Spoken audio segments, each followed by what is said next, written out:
सांगली भिगवण येथील घटनेचा निषेध पडळकर यांनी केला आहे. तसेच तात्काळ मुलीला पोलिसांनी शोधून काढावं, आरोपींना तात्काळ अटक करून कारवाई करावी. गोपीचंद पडळकर. भिगवण येथील आईच्या आणि भावाच्या डोळ्यांमध्ये चटणी टाकून मुलीचं अपहरण करण्यात आलं आहे. आज भिगवणला हिंदू जनजागरण आक्रोश मोर्चा आहे, यासाठी मी निघालो आहे. तसेच या संदर्भात मी आयजी फुलारी साहेब यांच्याशी संपर्क साधला आहे. पोलीस योग्य तो तपास करत आहेत आणि मुलीचा शोध घेत आहेत. तसेच मुलींमध्ये पालकांच्यामध्ये जनजागृती झाली पाहिजे आणि मुलींनीही पालकांचं ऐकलं पाहिजे. सोशल मीडिया हाताळताना विचार करून मुलींनी हाताळावा, असंही गोपीचंद पडळकर यांनी म्हटलं आहे. काल भिगवण शहरातून एका हिंदू मुलीचं अपहरण करण्यात आलेलं आहे.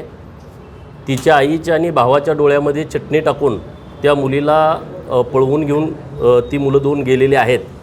तर या संदर्भामध्ये आज 4 वाजता भिगवण येथे हिंदू जन आक्रोश मोर्चाचं आयोजन केलं आहे. पोलीस प्रशासनसुद्धा अत्यंत टोकाचा प्रयत्न करतं आहे. आज सकाळी पुणे ग्रामीणचे SP माननीय गिल साहेब यांच्याशी बोलणं झालं आहे. राज्याचे मुख्यमंत्री माननीय देवाभाऊ यांच्याशी बोलणं झालं आहे.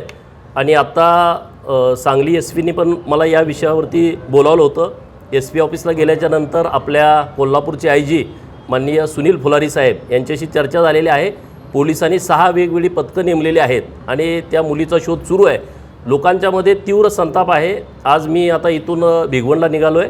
हिंदू जन आक्रोश मोर्चाचं मोठ्या प्रमाणात आयोजन केलं आहे. वारंवार महिलांच्यावर अत्याचार होतात, हल्ले होतात, सातत्यानं ही परिस्थिती आहे आणि म्हणून लोकांच्यामध्ये जागृती व्हावी, मुलींच्यामध्ये जागृती व्हावी, मुलींच्या पालकांच्यामध्ये जागृती व्हावी आणि कशा पद्धतीनं हे षडयंत्र आखलं जातं आहे याची लोकांना माहिती व्हावी, यासाठी सातत्यानं अनेक लोक प्रयत्न करत आहेत. जितक्या प्रमाणात जागृती होणं आवश्यक आहे तितक्या प्रमाणात जागृती नाही आहे.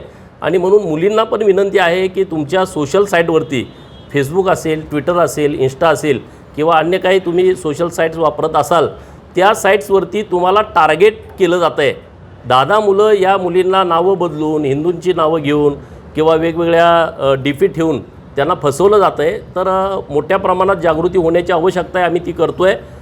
पोलिसांनाही आव्हान आहे, विनंती आहे की असे कुठं प्रसंग घडत आहेत तिथं तुम्ही आईवडिलांचं ऐकून घेतलं पाहिजे, त्यांना बोलण्यासाठीचा जास्तीचा वेळ दिला पाहिजे आणि त्या मुलीचं मतपरिवर्तन करण्याच्या दृष्टिकोनातून मदत केली पाहिजे.